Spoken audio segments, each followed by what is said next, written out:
How can game developers be making more money in a recession? Welcome to TechFirst with John Kutsier. In a recession, revenues typically go down, right? That has not been the case in 2020, at least if you're a game publisher. Games have been seeing record high revenues. To understand why and what's hot right now, we're going to chat with a VP from Unity. Unity is a development platform and more that powers 50% of all games across PC, console, and mobile. Julie, welcome. Thank you for having me, John. It's a real pleasure to have you on the show. Tell us a little bit about what happens with games over the last 3 to 5 months. Well, it's been pretty extraordinary, and I loved your intro where normally at times like this, we see a downturn. In essence, before I go into what happened, I want to set the baseline that we're talking about a unprecedented growth curve in an already massive industry. And so just for perspective, before we went into COVID, or I guess pre-COVID, since John has referenced it to after COVID, we already had as an industry 2.7 billion gamers, $160 billion industry, of which mobile gaming is already experiencing 77 billion revenue. So you can imagine any of us entrepreneurs on there, it's quite hard to radically grow a category that is that big already. So what happened after COVID? First thing was major growth in usage rates. We saw new players go from an average of 55 new players a week on the Unity platform to 95 million new players the week that the World Health Organization announced the pandemic, and that was the second week of March. Can I ask, just interrupt you for half a second? Can I ask for clarification on that? So what I'm trying to understand there is you saw 55 million new gamers a week. Is that what you're saying in a typical week? That's the average. The typical week for Unity would be 55 million new. And the week following the pandemic, we went to 95 million new. Wow. And even now, as we're all going back to a little more normalcy and we're watching it flood through the globe, we're still averaging 88 million new players. Interesting. So new players to me is, while we'll talk about economic curves and efficiencies, to take a market of 27 billion players and introduce all this fresh new players, I think it's extraordinary. It is definitely, no question about it. So that's kind of the baseline. Massive market, 2.7 billion gamers, growing now, even now, after some sort of return to the new abnormal, I call it. We're seeing significant growth still. What has happened though over the past 3 to 5 months in terms of revenue? Well, on the ad revenue side, we're up about 59% in ad revenues, and that is converting in an interesting way for game developers, who many of whom have a large amount of their economy, and in the case of hyper casual, almost their entire economy, based on advertising revenues. So revenues are up, conversion rates, meaning the ad impression to driving an install for a new game, are up significantly as well. As a matter of fact, 18% increase in conversion rates. Interesting. Can you talk a little bit about what kind of games grew the most? Well, in total users, mobile grew the most. However, if we think about time spent, the high definition category, which you would normally think about as PC, kind of really immersive storytelling, console-based gaming, those numbers I actually think are pretty staggering. So high definition, let me just make sure I get the right numbers here. We saw 46% increase in high definition gameplay. So what I like to think about is the household family play changed.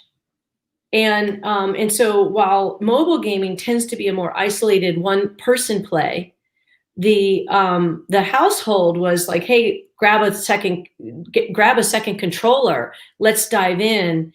Yes. And I can say I have an 11-year-old. I mean, she's roped me into, I've been playing Overcooked and I've been playing Fortnite and games I never played with her until this moment. Julie, are you good at Fortnite? I'm terrible.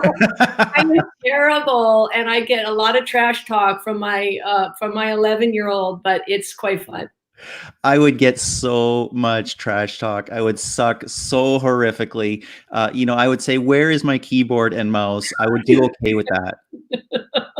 Absolutely. I get yelled at in Overcooked too when I burn the soup. I have boys at home still, so I wouldn't have that problem because they're not into that game. So, Okay, good for what you. did any games shrink? Did any categories shrink that you saw, or were they all sort of positive? So we saw, I think what we're going to see is some release challenges in the gaming sector that will ultimately push out revenues. But during this moment in time, we saw a 24% increase in in-app purchase revenue. So that means across all mobile games categories, we saw increases in consumer pay. We've Yeah. already talked about the fact we've had increases in advertising revenues. Now, games that are highly reliant on brand advertising revenues did see some decline. We saw, in general, the brand ad market dramatically decline during the period. And fortunately for many game companies that have a balance of both non-endemic and endemic advertising, they were able to grow the category. Mm-hmm. Mm-hmm. So there was something interesting in the report that you created, by the way, which is available at your website. People should go check that out.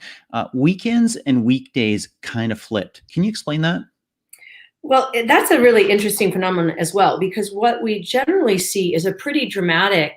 Now it looks small in percentage, but we have a one and a half times shift on the weekends of increased gameplay. So one and a half times more than Monday through Friday. And that is a steady state that we see fairly consistent throughout the year, except of course during holiday weeks. So Thanksgiving and various holidays across the globe. What we saw was the delta, the variance, which is normally 2/3, was literally percentage points variance during COVID. And in 1 week, we actually saw an inversion. And I Wow. apologize to all you employers out there. We saw heavier game consumption during the weekdays than we saw on the weekends. Wow. Interesting. Interesting. And so we saw that revenue was up pretty much across the board, some challenges on brand advertising. Costs were probably down as well, though, for games, correct? Yes. So the efficiency of the ad dollar was pretty impactful. So in essence, you could purchase for almost 30 in hyper casual category. The cost of an install in essence fell by almost 35% in many cases. Yeah. For CPMs in total, they were down across the board by 3%. So what that translates to is for the same budget, you could acquire more players. And in essence, we saw many of our developers spending even more to grow that efficiency. So Wow. total budgets went up and efficiency per user acquisition climbed even at a higher rate. So 35% decline in a hyper casual cost of install, while we saw obviously a higher install rate for the success of the developer. Very, very interesting because I talked to 250 CMOs and other marketing leaders early on in the pandemic phase. And some of them were already seeing that and saying, hey, there's kind of a sale on customer acquisition or user acquisition in the mobile space right now. And it's time to take advantage. And it sounds like people actually did. Super interesting to hear. Now, you also saw that people were installing more games than ever before. Like they were installing way more mobile games specifically, more frequently and more often. What did you see about that? And what was different about these so-called pandemic gamers? Well, I think on the install rate, I mean, again, again, we're talking about extraordinary increment on an already large market. So the app download industry, 84% increase in install rates. So we increased 2 billion to 13 billion in Q1 on Android, on Google and Apple. So to move a market again from 11 billion to 13 billion is a pretty increasing. And when we talk about the pandemic player, and I love that you caught on to that one, the pandemic player, they're actually converting to pay 25% higher access. Wow. So that is quite new. I've been around the block for a long time. I started my career in television, and I often think about hyper casual as a construct of television, right? What did television do so well? They learned how to manage ad balance. They learned how to manage new viewers who came in from water cooler talk, which is very much like hyper casual, right? Quick to pick up, slow to put down. But was that casual TV viewer going to be the reason you converted to an upgraded plan with your cable? It wasn't, right? It was the immersed sports viewer that upgraded the cable plan. These Hmm. types of things. I mean, if we were going to learn from the construct of television. And what we saw with this 24% increase in conversion to pay is unusual for a new player. Hmm. Hmm. Interesting. Very interesting. I suppose there were some who had to finally get HBO because they kept hearing about Game of Thrones around the office cooler Totally. incessantly. Did you see the Exactly. latest It's those episode? water cooler moments. I mean, I genuinely believe that obviously there will be a lot of horrible memories of COVID-19, but it is a social water cooler moment. And generally in media, we see these things at like every 4 years with the Olympics. We see Hmm. kind of these big media moments, and so we've all had our pandemic players are experiencing their gaming moment. Yes. Yes. So, pretty interesting because, of course, there was a flow and a movement to COVID-19 and coronavirus, right? From where it started in China and a shutdown there, and then when it traveled to South Korea, and then it came maybe more to Italy and some other countries like that. And then it became more of a big deal in the US. And lately, it's even more of a big deal in Brazil. Can you basically track the spread of COVID-19 across the world in game downloads and sessions? Absolutely. I mean, we see to the minute what players are doing, what format they're playing. You can imagine the commuter is playing a lot of quick to pick up, slow to put down, hyper casual, and that's why if you look at the hyper casual time frame, an average of 2 minutes, little over 2 minutes a session, it's very much a I'm on the move player. Now, obviously, hyper casual has seen growth with COVID, but it's the non kind of quick cycle games that have seen even bigger growth. Hmm. So when we watch someone, I mean, we don't watch it at the human level. Yes. When we see millions and millions of people's session links increase, the time of day they're playing, the day they're playing shift, we clearly see something's happening. Interesting. Interesting. So there's long been a saying in the gaming industry, and it stretches back to historical recessions, perhaps as long ago as the 90s, maybe even the 80s, when consoles were more the big thing, PC games as well, which are still big, obviously. But it used to be said that gaming is recession proof. Your thoughts on that? Gaming is I mean, I'm going to say there is a part of a modern human, particularly in the Western world, of the escapism is really important, right? So why do we see, regardless of income, household income, huge usage of high definition televisions? Why Hmm. do we see cable programs? Why do we see in-app purchase and video game purchase, streaming movies?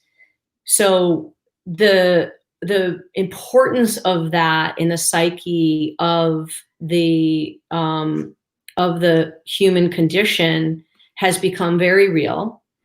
Gaming is now the wave that maybe radio was 100 years ago, television became 50 years ago, gaming is now, and that does translate to a recession-proof industry Interesting. where I do want to point out the challenges of the remote workplace is likely our greater challenge than the consumer behavior. So for instance, you can imagine the collaboration and amount of work product that a game studio is putting into their latest release.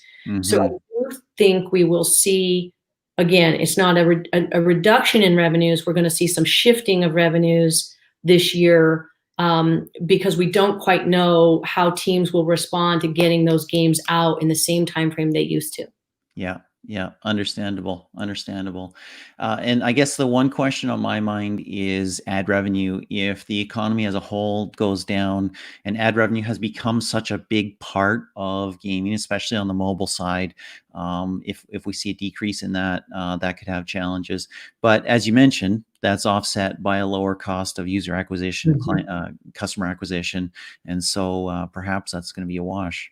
John, I actually think it is the revenue opportunity for our category. So let's take a moment and think about brands spending decades sitting on the sidelines of games, Yes. and they're spending 30, 40, $80 CPMs to have a 30-second TV spot that cost them, by the way, 10 million to produce. Okay, so Mhm. the tools that make video games are ubiquitous. Look at a platform like Unity. You said it, over half the world's games on mobile are made with Unity. What if these brands are getting incredibly agile in developing immersive content for very low dollars? I'm talking a couple $1,000 production quality, and taking advantage of what is now becoming one of the most important mediums in the world. Mhm. And so I think our category has, even as brands have challenges in their own budgets because of consumer pay, we are such an interesting space for efficiency of their dollar. We have an action-oriented player. Think about, we talked about those conversion rates, right? Mhm. An 18% conversion rate in, if I spent 20 cents for this player to come and take an action on my, in essence, my game as a brand. What if that's a bottle of Tide? And Tide can spend 20 cents to get a customer they're going to have for the next 15 years. Yeah. I believe that even a continued downturn in the economy is going to only increase revenues that are for the smarter marketers who are getting more flexible in their thinking to join our category. Well, that's actually a really interesting way of putting it. It's kind of like mobile commerce, which is growing even though all commerce in total has been down. Super interesting. So I've got to do it. It's the Tech First 5 and 10, 10 questions, 5 minutes. Favorite piece of tech in your house? My Google Home. Your Google Home. Excellent. Can't do without it. Tech that you wear. None. Analog. None. Hey, that is technology. That is Sorry, technology. a beautiful Omega Seamaster. Excellent. Android or iOS? Android. EV or gas? Gas. Okay. Might change at some point. I don't think so. Okay. I'm Mac or German. Windows? Schumacher. No, What's that? I will have a lot of haters from that. I think Porsche's work in electric is very interesting. It is. No doubt about it. Mac or Windows? Mac. Okay. GIF or GIF? GIF. Oh, you said the right thing. Awesome. Favorite tech news source? TechCrunch. And do you want a self-driving car or do you want to drive yourself forever? Self-driving. I want Oh, wow. You might wait a long time for Porsche to come out with that. I know. Elon Musk offers you a I trip want to to drink Mars. my cocktail while I Okay, I get it. Yeah. Elon Musk offers you a trip to Mars. You in, you out? I'm in. Awesome. Excellent. And you already answered this one. It's Alexa or Hey Google or Hey Siri, but you said Google Home, so it's only one of the Yes, three. absolutely. I'll Google. Excellent. Well, thank you so much for your time. Really appreciate it, Julie. Thank you, John. Bye now.